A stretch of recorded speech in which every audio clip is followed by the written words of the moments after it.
샬롬, 반갑습니다.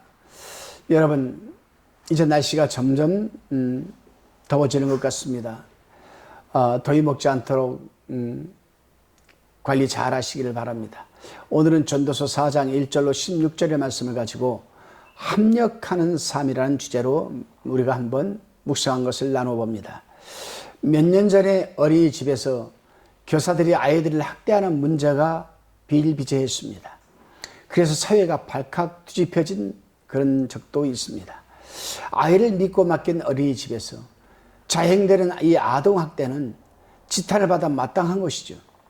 그런데 아동학대의 유형은 참으로 다양합니다. 폭력은 그중 하나일 뿐입니다. 부모라는 미명 아래 자행되는 여러분 아동학대는 그 실태조차 정확하게 파악하기 어려울 정도로 참으로 비일비재합니다. 그래도 좀 요즘은 아동학대라는 말이 뜨문뜨문 들리긴 하지만은 그래도 몇 년 전보다는 좀 많이 좋아진 것 같습니다. 이거는 어떤 확실한 법제화를 통해서 우리가 분명히 아동학대는 아주 단호하게 대처해야 할 문제가 아닌가 생각합니다. 이제 이 내용을 염두에 두고 말씀을 염두에 두고 본문 1절로 3절을 살펴봅니다. 본문 1절에 내가 돌이켜 헤아려 행하는 모든 학대를 보았다. 오라 학대받는 자가 눈물을 흘리되 저희에게 위로자가 없도다. 저희를 학대하는 자의 손에는 권세가 있으나 저희에게는 위로자가 없도다. 이렇게 얘기를 합니다. 학대받는 이를 위로하고 보살펴야 되는 것 아니겠는가? 바로 이 말씀을 하고 있는 겁니다. 솔로몬은. 그렇습니다, 여러분. 학대의 종류는 워낙 다양하지만 우리 주위에서 쉽게 볼 수 있는 부분이라도 적극적으로 우리는 개입을 하고 돕는 노력을 기울여야 한다는 그런 당위성을 우리는 생각하게 합니다. 우리가 이 말씀은 중요하게 생각해야 되는 것은 누군가를 학대한다는 것은 누군가를 정상적인 인격으로 보지 않기 때문에 그렇다는 부분입니다. 하나님께서는 사람을 창조하실 때 성삼위 하나님의 형상을 닮은 인격적인 존재로 창조하셨다는 사실을 우리는 잊지 말아야 합니다.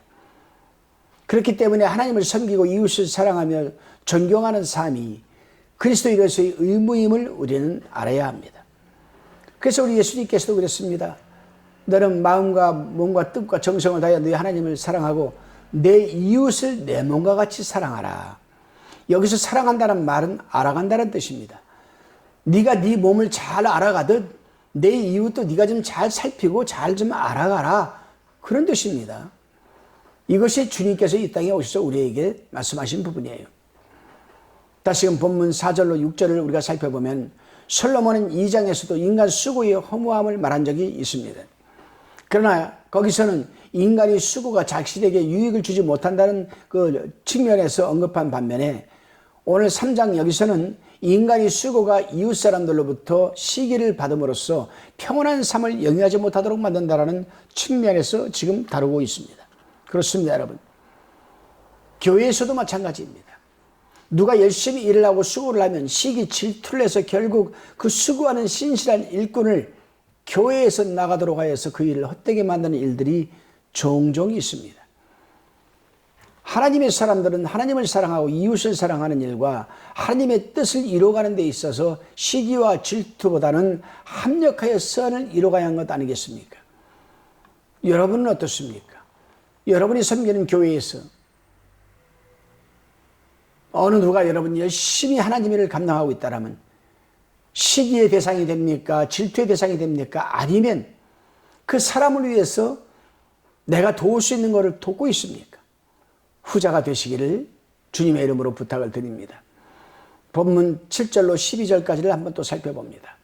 성경에서 인간의 외로움을 지적하고 상호 연합의 축복된 삶을 제시해 주는 내용은 에덴 동산에서부터 살고 있는 아담에게 돕는 배필로서 하와를 지어주신 그때부터 찾아볼 수가 있습니다. 다시 말하면 무슨 말이냐 하면은 인간은 사회적 동물이라고 그랬습니다. 외롭 수밖에 없습니다. 서로 의지하고 살아가야 됩니다. 그래서 사람 인자를 한문으로 보면 서로 기대고 있습니다. 서로 기대고 있는 것. 서로가 합력하여서 연합된 어떤 축복된 삶을 영위하도록 되어 있습니다. 그래서 에덴 동산에 살고 있는 아담에게도 돕는 배필로 하와를 지어주신 겁니다. 하나님은 아담이 홀로 외롭게 독처하고 있는 것을 보시고는 그를 위해서 하와를 지어주심으로 둘이 힘을 합하여 살아가도록 하신 것 아니겠습니까? 그렇습니다, 여러분. 연합하여 사는 삶의 유형은 본질적 형태에서는 약간 다르지만 어떤 가족, 사회, 국가 등의 영역에서도 엿볼 수가 있는 거죠. 이러한 맥락에서 솔로몬은 상호 의지할 가족이 없는 홀로 사는 상태의 외로움을 지금 언급하고 있으면서 고독한 삶 속보다는 공동체 생활이 낫다, 독신 생활보다는 결혼 생활이 좋다라고 지금 강조하고 있는 겁니다. 따라서 하나님의 사람들은 진리에 위배되지 않는 한 자신의 주장이나 감정을 내세우지 말고 가정과 교회 공동체를 중시하는 생활을 영위해 나가야 되는 겁니다. 다시 지금 13절로 16절을 우리가 살펴봅니다. 이제 솔로몬은 왕보다는 훌륭하다는 지혜로운 한 소년을 등장시키고 있습니다. 그의 과거, 권력과 등극 그리고 이후의 통치에 대해 말하고 있는데 이것은 자신을 비유로 해서 지금 말하고 있는 겁니다. 소년은 모든 방면에서 탁월하고 대중적인 인기를 한 몸에 받는 자로서 인간이 누릴 수 있는 최고의 영예를 누렸던 자입니다. 그런데 솔로몬은 후에 오는 자들은 저를 기뻐하지 아니하리니 이것도 헛되어 바람을 잡으려는 것이로다라고 말하면서 대중적 명성의 무상함을 지금 강하게 강조하고 있습니다. 저는 종종 어떤 TV 매체나 신문지상에서 그 잘 나가던 연예인들이 목숨을 끊는 것을 저는 봤습니다. 우울증에 시달리고 그냥 많은 대중들로부터 인기를 받다가 어느 한 순간에 추락이 되어서 그걸 감당을 못해서 목숨을 헌신처럼 내어던지는 사람들을 저는 종종 봤습니다. 그렇습니다, 여러분. 인생은 새옹치마와 같은 것이죠.